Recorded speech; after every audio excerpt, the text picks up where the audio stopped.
Aaron Ryan and Carolyn Runyon work in the Special Collections Department at UTC. That department is home to a lot of old pictures, old documents. Many deal with the labor history of Chattanooga. A good number have been digitized and are online, but many are not.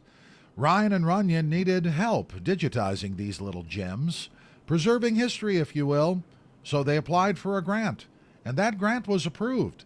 Soon, these pictures highlighting the scenic city's labor history will be available for all to see, with a special emphasis on those folks way back when who were so very important. When I think about women and their really critically important roles in the textile industry, especially in Chattanooga, I think it's really especially important to highlight those voices. And I also think it's really important to remember that Chattanooga's Black community was really powerfully involved in an important part of the industrialization of the United States South and the New South. Many investors from the North came down to help build these companies. These companies also attracted Black workers who were living in the area and looking for work. And some of our pictures show that even in the 1950s, there were people, Black and white, working together on the factory floor.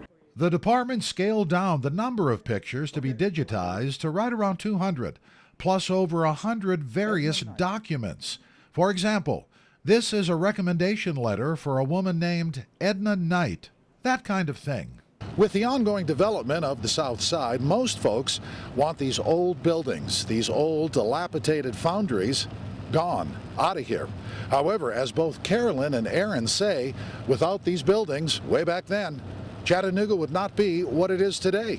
I think the other thing that this project can maybe help is surfacing what these spaces used to look like, how can they be reimagined, and remembering the history of these spaces as construction comes in.